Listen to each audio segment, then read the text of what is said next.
Hello and welcome to Foreword, a TEDS faculty podcast. I'm Michelle Knight. And I'm Josh Jipp.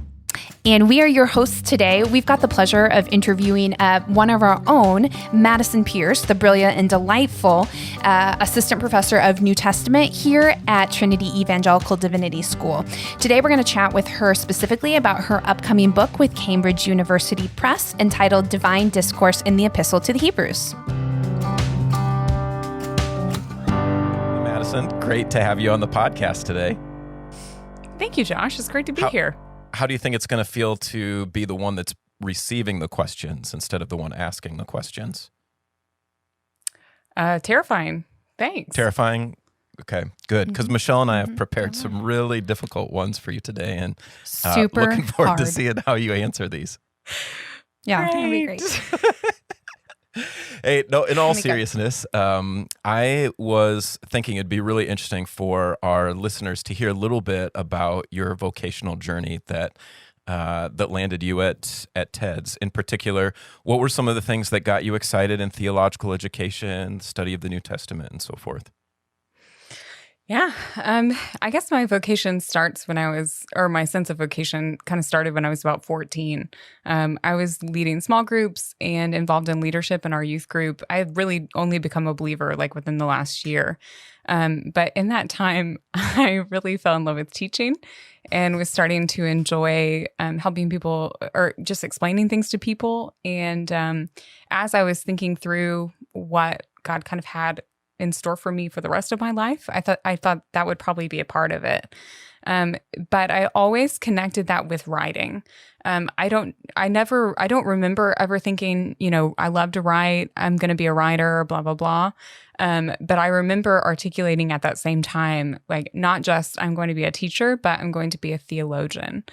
And so that was when I was about 14. I had a slight detour. There was about a 5-year blip on the radar where I was exploring some other things for some various reasons, if y'all want to talk about that.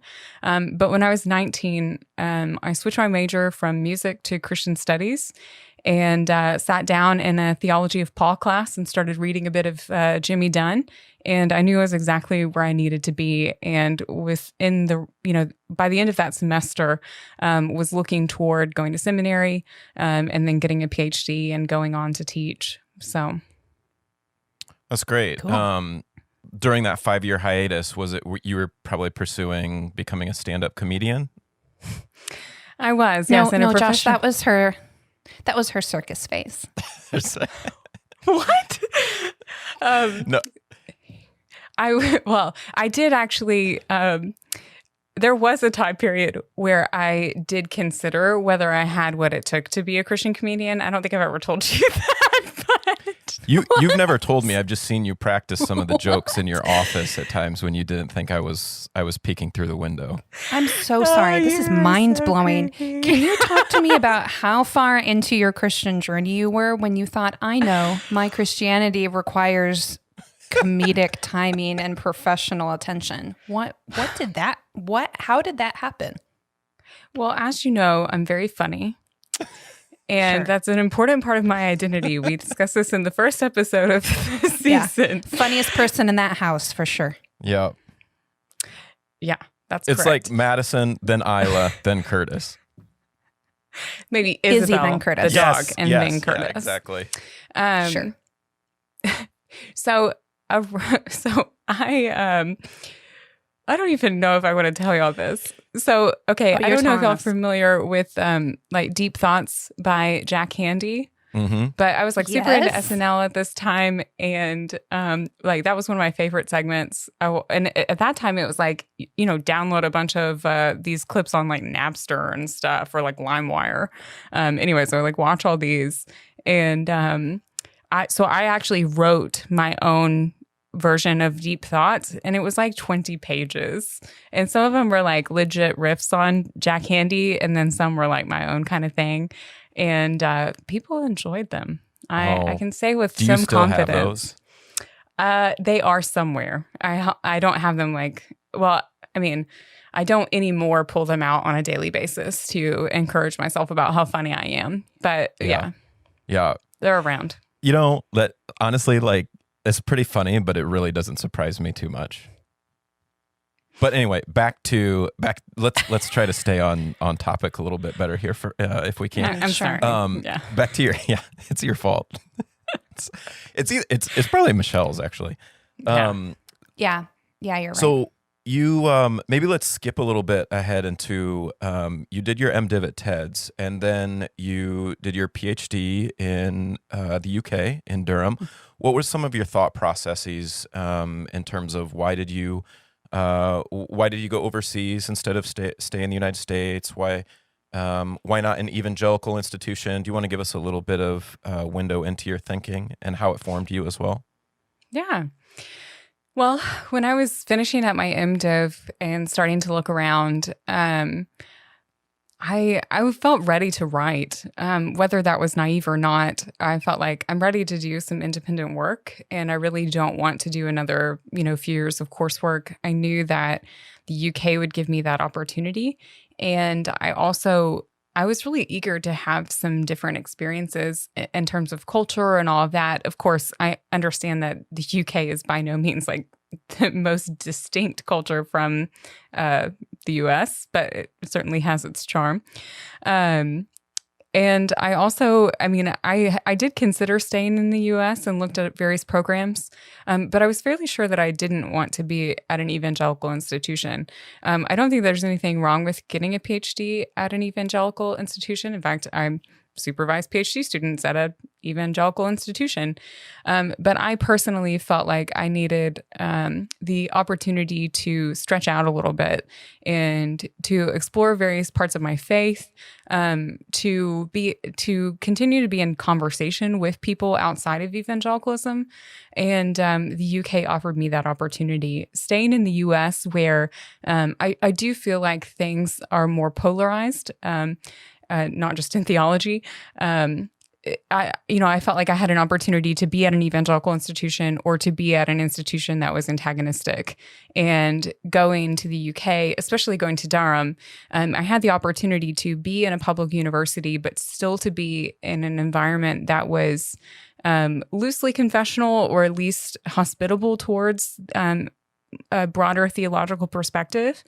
And I'm really grateful to say that my hope in that regard was really well founded. I mean, Durham offered all those things, and in the shadow of the cathedral, certainly allowed me to grow my faith and to connect with God in a new way. That's great. Very cool. Madison, I'm glad you shared that, because I think our students are pretty consistently trying to discern like what their next steps are. And I know I field questions a lot, and I've heard Josh talk about fielding these questions too. Students look at their faculty and they see that they're from a lot of different institutions, some confessional, some not, some evangelical, some not, some in the US, some not. And so I think it's really helpful when we're talking through our journey kind of to explore a little bit what that looks like and why we made those choices as we have. So thank you for doing that. Yeah. I one thing to pop in, when I was looking at programs, I found that everybody who gave me advice advised me to do what they did. And it's really important to me that I don't do that. Although most people ask me, what was your experience like at Durham? And I say, if you feel led in that direction, do it. It would, I hope you would be as blessed as I was. But I think wherever you end up going, you should go where you're going to flourish as a scholar and as an individual. Yeah, that's a great point, and something we should all keep in mind as faculty advisors too. For sure. Yes, I can think of numerous instances where I've done the exact same thing, and only later on did I realize there might be other reasons for advising people to think differently than doing what I did. So you're obviously mature beyond your years, Madison, to see that so early on. Well, thank you, Josh. So you mature. Certainly That's what people know about maturity. One of the fun things about having Michelle and I interview you, Madison, is that it gives me an opportunity to reflect upon, or maybe not, I won't do the reflecting, but ask the two of you, perhaps to reflect a little bit upon your friendship. I can remember years ago when I was maybe my first or second year as a faculty member at TEDS, and seeing the two of you bouncing up and down the halls, doing your teaching, and you were pretty energetic. You're still pretty energetic, the two of you. I feel like, is that sexist or something? I don't Bouncing? know. Did we have pigtails on? No, but you were energetic, and you still are. Yeah, that's fair. We'll take Anyway, I don't know what my question is here, but I think it'd be fun to hear a little bit about how your friendship with Michelle started. You know, maybe some of the ways that it's changed you, or things that ways in which the two of you have mutually encouraged each other. You want to give a little insight for our listeners into your friendship? Sure. I think this may actually have been maybe the second time that I stepped foot on Trinity's campus. I mean, the first time was for a campus visit like in August of 2009. And then, I usually don't tell my students when I was a student. I just talk about like in the distant past. Anyways, at some point in the past, I visited campus, and then the next January had a proficiency exam for Greek. And I now know that Michelle Knight was in this very room. This was 10 years ago, January. So we didn't actually connect at that point, but maybe a week or so later, we were at some kind of orientation, and I ended up sitting by one of the few women in the room, maybe the only other woman in the room. And we were just like working through stuff and ended up like kind of chit-chatting about what we were doing and all of that. And the skipping ahead a little bit, Michelle may want to double back to that experience. But we ended up in the same Greek class because we did both pass that proficiency exam. And we were in Grant Osborne's, or Dr. O, as we refer to him, in his exegesis class, which was a wonderful blessing to me. That's so cool. It was such a neat time. I'd like to point out two things that Madison didn't share. First of all, the reason that we're sure we were in that proficiency exam together is that I remember very distinctly looking up on like the, midway point of my proficiency exam and noticing somebody finishing and turning their exam in and being like, who is this crazy person? And that was Madison. Second of all, when we were sitting next to each other during this event she was talking about, I'd like to point out that the person in the front of the room was giving us strict instructions on what to do next and how to do things. And I was watching this individual next to me kind of scurry ahead, her brows furrowed, 10 steps ahead of whatever was happening and what we were being instructed to do. She was trying to register for classes that had yet to be unlocked because we hadn't taken the proficiency exam, but she was like bound and determined to make it happen. It was the most Madison moment, now looking back, that I could have ever hoped for. So yeah, it's easy to they were both imagine really that for on me. brand. Yeah. It was perfect. What would you guys say is one of your strongest, closest similarities and biggest differences in terms of, I don't know, it could be anything, personality or likes, dislikes? We have a lot of similar interests. Obviously, I think one of the things that bonded us quickly is that we both love tech. And I think we do both have like a desire for efficiency and proficiency. But also that we both... That's why I often feel so left out in this triumvirate today. Especially the proficiency part. Sorry, go ahead. You're so bring you along, brother. Josh, don't worry. But then we also we were in a very small group of people at TEDS at that time that wanted to go into academia when we finished. Yeah. And so the fact that we both wanted to be professors when we grew up, and also that we were female, I think that we were brought together. So I would say that that's definitely like some of the things that we have in common. Michelle, do you want to talk about some of the things that we have, some of the ways that we're different? Yeah. I feel like Michelle has a more acute awareness of this. I don't know. Well, for example, Madison and I are both J's. Actually, Madison is the one who knows all about not only Enneagram, but what is that again? Myers-Briggs. The 4 letters. Thank you. Myers-Briggs. Myers-Briggs. So she could probably speak more intelligently to that specifically, but we both make decisions. We both get things done. We both logically kind of calculate what we're going to do next. And once we've decided to do it, we do it. But like, for example, Madison is one of the most impulsive Jays I've ever met in my life. And she like decides what she's going to do. She's doing it. And she's like on. She's just like taking care of business. She's like halfway down the street. I will mull over a decision for half a day to like make sure that it's absolutely the right decision. So that's one kind of acute difference that I think we've noticed in our life recently. Like when I bought my house on the internet. Madison literally bought her house on the internet. My husband and I looked at 47 houses. Yeah. As an example. Got it. Yeah. Follow up. Madison is a lot more introspective than I am. So Madison is very aware of kind of how she's processing in the world and how she's interacting with the world. She's very sensitive to the emotional state of other people around her. I, as much as I have some sort of emotional intelligence and those sorts of things, I tend to block out emotion and kind of stick it on a shelf and get stuff done. So we each kind of handle our emotions and our surroundings and the things that stress us out in different ways. I'm trying to think of more comedic examples. Madison, do you have any? Michelle loves terrible sci-fi. I only like great sci-fi. I do love terrible sci-fi. Basically, like all like of her, the really bad sci-fi. I love it.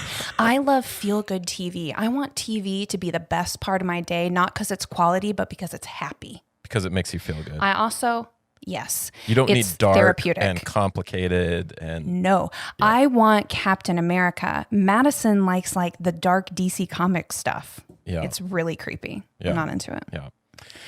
She also likes intelligent comedy. No time for that. Yeah. All right. You want us to start I know talking? She also likes non-intelligent yes, comedy as well. I do. Sure. Yeah. Yeah. I've been giving Josh some movie recommendations. So yeah.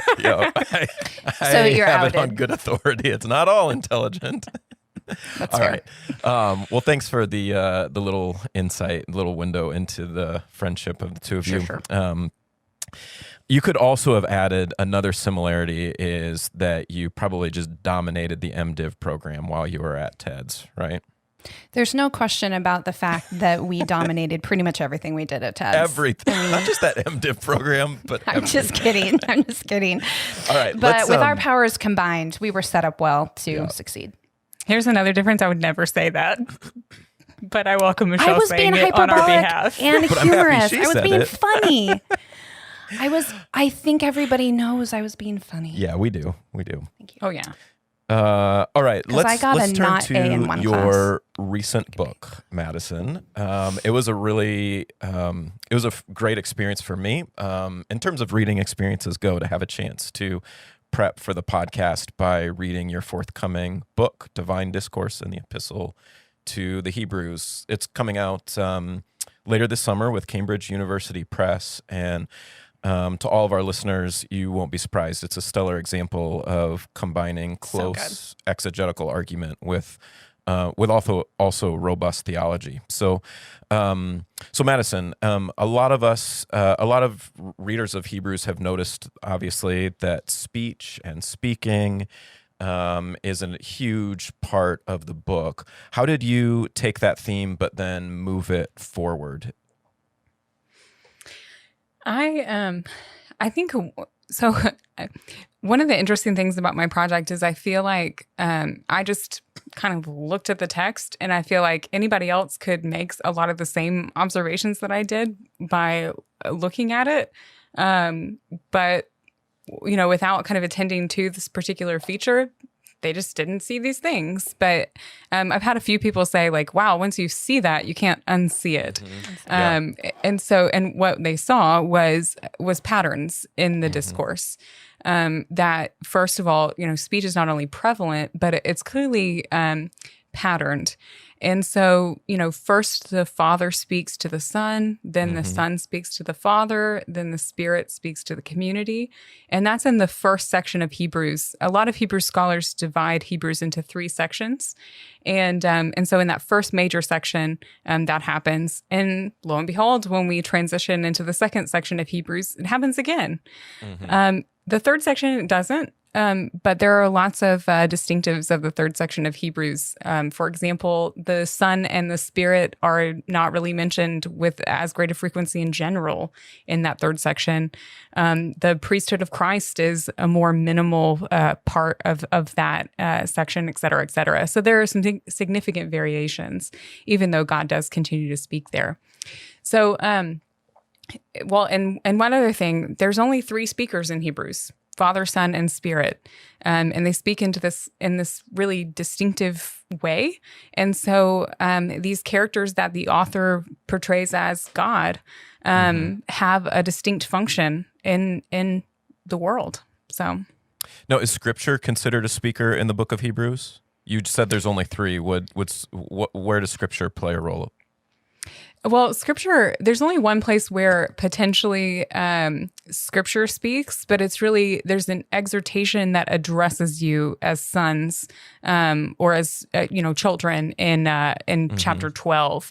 A lot of people just kind of move beyond that introductory formula and assume that it's actually Hatheos or the Father speaking, but it literally is the exhortation that addresses you.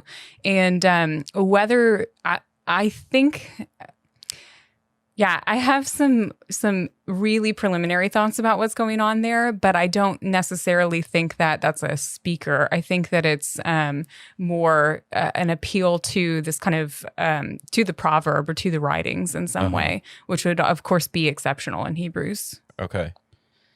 Could you give us an example or two, a specific example of where the Father and the Son, or the Spirit, I guess, but maybe where the Father and Son are speaking to each other?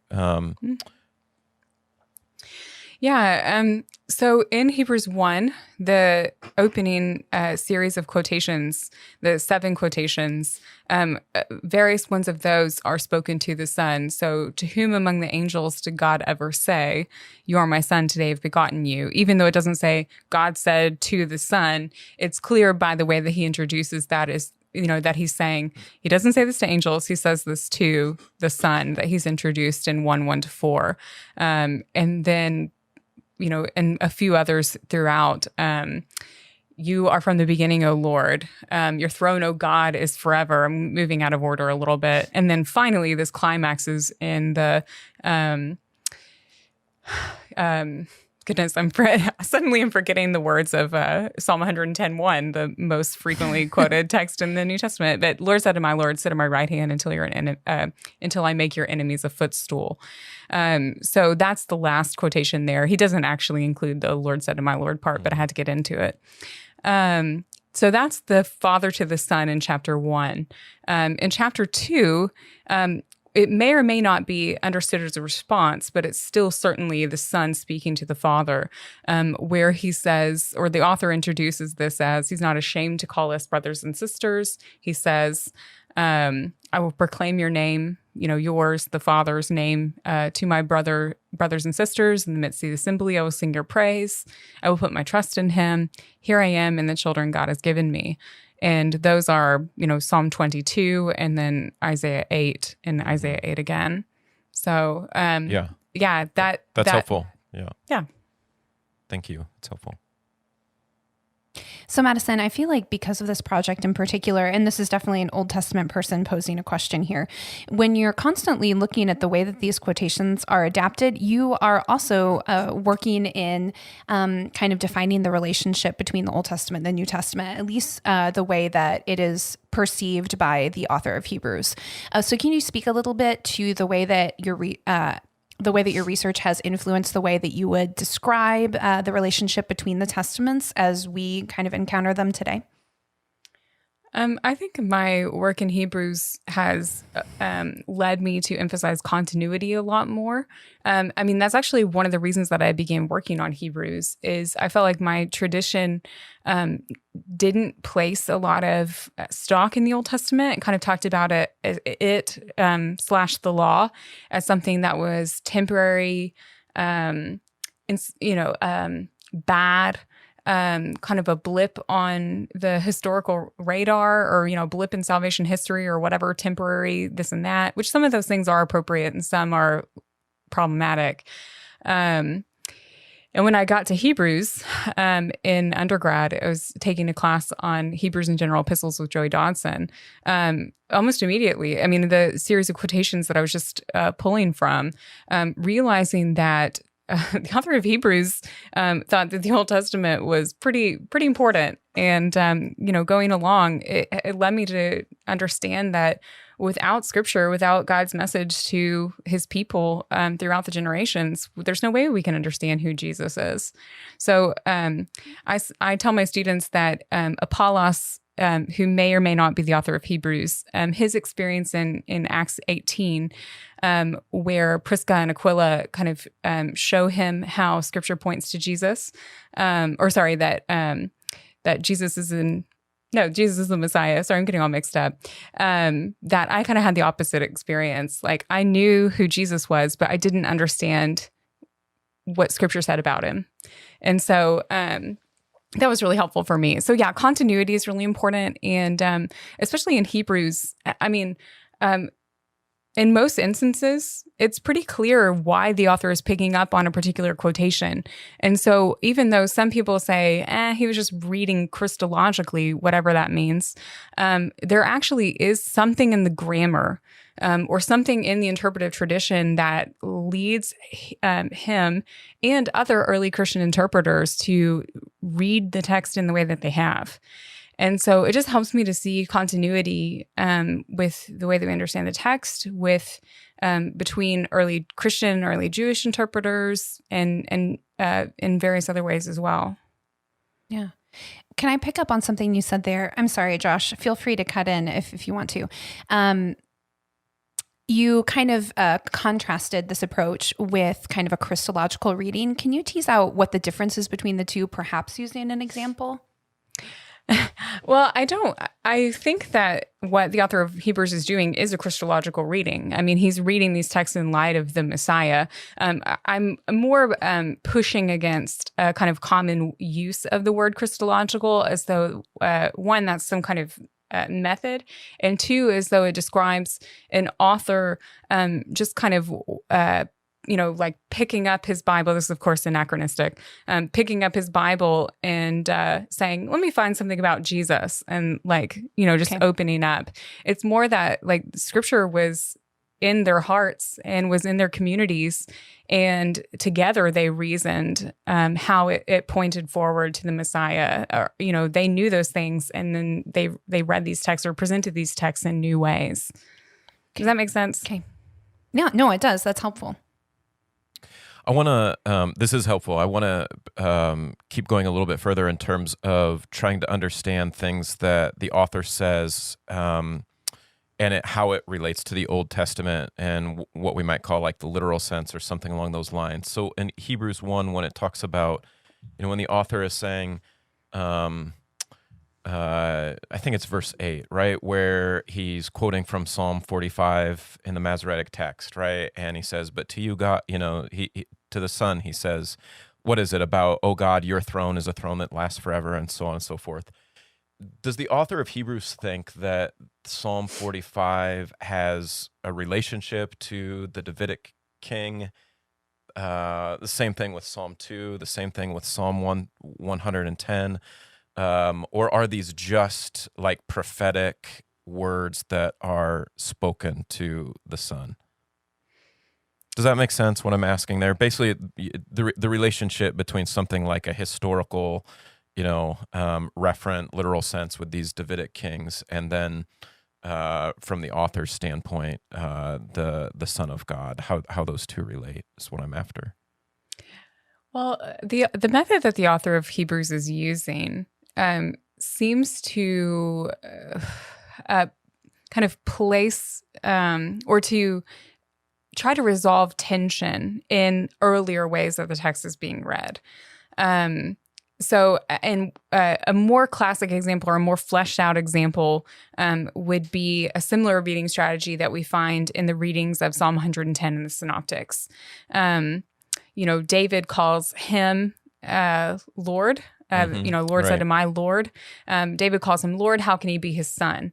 And so clearly, Jesus is pointing out that you understand this text in light of the Davidic heir, but it's not appropriate for David to refer to that person as Lord. So something else is going on here. It doesn't necessarily diminish the possibility of a Davidic heir being the referent, but it has to be a special kind of Davidic heir. I mean, I think that's what needs to happen there. So I think something similar is happening in Hebrews, where the author has said, it's almost like, you have heard it said, but I say to you, or you have interpreted it this way, but I interpret it, in a more clear way. So in terms of those texts, he never says this was never about David or this was never about the Davidic king. Instead, he says it's clearly about the son. And I think that we get clues in various places as to the kind of continuity or discontinuity with those readings. Okay. But in a lot of places, that there's not a lot of clarity there. Yeah. No, that's helpful. As I said a few minutes ago, one of the things I really appreciate about your book is the way that it does really have, strong exegetical historical work, but it's also working towards a robust theological claim as well. I'd love to hear some of your reflections, maybe theological reflections on what you think are some of the implications of your work as it pertains to the Trinity or anything else perhaps related to the church? Yeah. I think that there is a structure of Hebrews that points forward, or that when we look forward to later texts and see this is how people understood the relationship among Father, Son, and Spirit, that we see clues that maybe the author of Hebrews conceived of God in this way as well. Even some of what I was saying about the kind of distinctiveness of the speakers, the Father, Son, and Spirit are the ones who speak in a kind of timeless way in Hebrews. But they all have their own kind of distinctive function within the discourse. The Father primarily commends the Son. He sets him up. I mean, he does also institute the new covenant, but it's a new covenant of which the Son is a mediator. So he has a function in the text. The Son has a function also, which is to kind of acknowledge his mission and to actually commend the Father in a way that, I will put my trust in him. I've come to do your will, to say that, like, I am faithful to you. And he models that not only in the quotations, but in various other, in the way that the author introduces his argument in other places as well.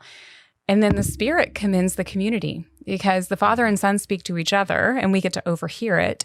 But the Spirit is the one that addresses us directly.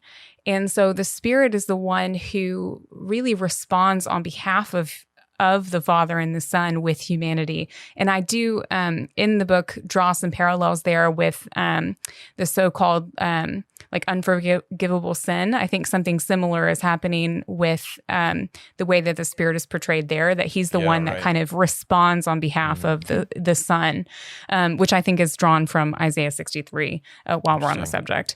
But cool. So yeah, they have a function, but they're the only ones that are appropriately, or that are speakers up until the very end. It's actually the case, this is moving a little bit beyond your question, but just kind of a fun fact. There is one exception to the only God speaks in Hebrews.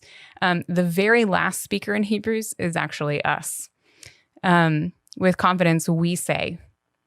So what are the implications of that? Is it that we learn how to hear and then we speak, or what are some of the implications of that? I mean, it seems like a really interesting insight. Yeah, I do. I think that the author has been modeling speech for us via God. But this is an opportunity we've been hearing and hearing and hearing. And we've, there's been kind of this tension throughout Hebrews, like, will the people continue? Will they be faithful? Will they not? And so here, at least, we say with confidence, the Lord is my helper. I will not be afraid. What can mere mortals do to me? And so at least in this instance, our response is to be faithful, to hear what has been said to us and to move forward appropriately. Oh, that's great. That's really good. That's wonderful. So Madison, obviously, I hope we're not going to see people who listen to this podcast or engage your work go and start talking about prosopological exegesis from the pulpit. But could you summarize for us 2 or 3 ways you feel like your research should change or at least affect or strengthen the way that we teach and preach about the book of Hebrews? Yeah, sure. Michelle is alluding to the method that I think is at work here. I don't think we've named it up to this point, but I've been talking about it. So I think that the author of Hebrews is taking passages from Scripture and is identifying a new character within them. It's typically Jesus, but in the examples that I was just giving, the Spirit, for example, is identified as well. So I'll stop there and not give too many examples. But so different new characters are introduced here. Prosopological exegesis is a terrifying phrase. Yes, do not use it from the pulpit or Greek and Hebrew or whatever. Be generous with your congregations. But what I hope people see is, one, that the author of Hebrews is not a capricious reader of Scripture. This is something that since George Caird wrote, who's my grandfather in biblical studies. He was the doctoral advisor for my doctoral advisor. So it's all in the family. But he's the one that said Hebrews is reading carefully. That his exegetical method is not, he says fantastic, although I use fantastic in a rather positive way. He's using it in a more classical sense. That he's careful. And so that's something that I want to bring out, not just with Hebrews, but with all of our New Testament interpreters. Again, that they're attending to the grammar and attending to the circumstances within which they're operating. I think that helps us to understand that these men were not inspired in a vacuum.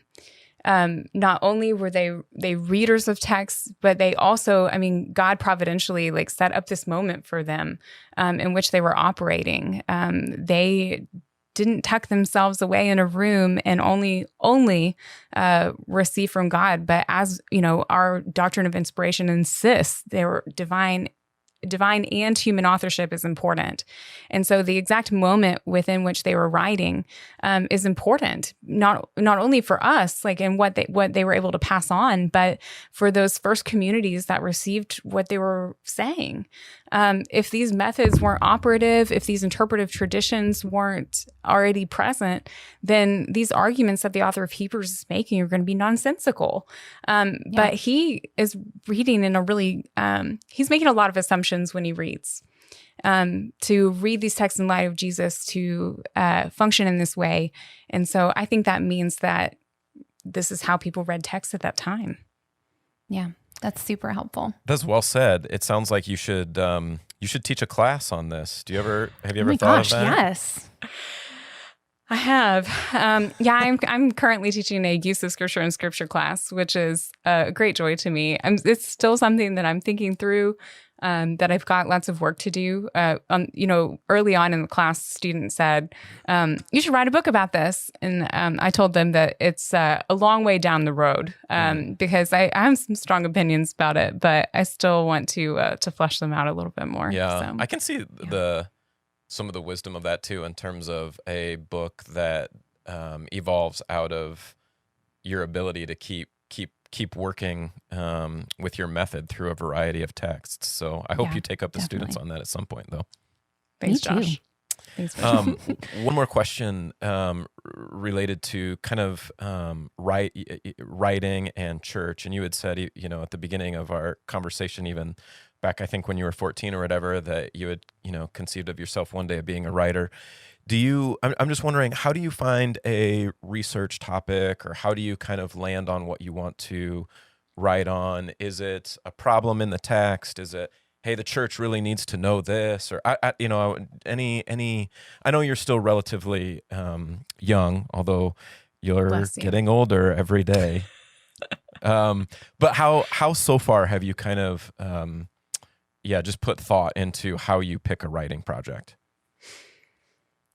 Well, I mean, some writing projects have found me. People have approached me to write things. I'm trying to be more selective about those now, and really to allow myself to kind of steer what I'm doing. And with that, I mean, really, it's been curiosity. Things have kind of welled up in me. Obviously, this comes out of doctoral research, which was just a question that kept kind of expanding.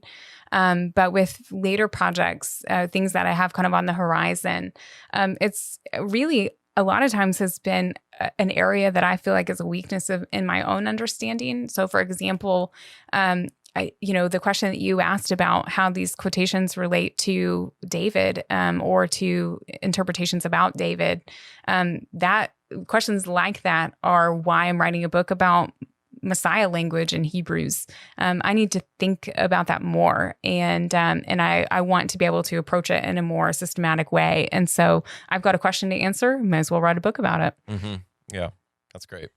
I love that. Well, Madison, it's been a true joy to have you on the podcast today. Obviously, you're on the podcast a lot, but for us to be able to kind of toss you on the other side of the table and the virtual table and ask you some questions has been really fun, especially because there's so much that we talk about on the podcast, like food and age and all sorts of other silly things. It's fun to hear you talk about your passions and your writing and everything. So thank you for joining us today. It was great to have you on here. Yeah. Thank you, Madison. Thanks, y'all.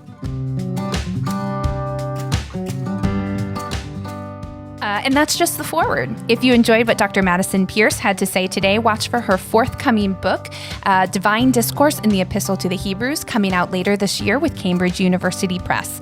It's been a privilege to have our friend and our co-host on the podcast today. We want to say thank you to her, as well as to our producer, our super talented producer, Curtis Pierce. We also want to take a moment to thank the Center for Transformational Churches, which has generously helped to sponsor our podcast. And thank you, listeners, for tuning in. I'm Michelle Knight. And I'm Josh Jipp. Thank you and have a great day.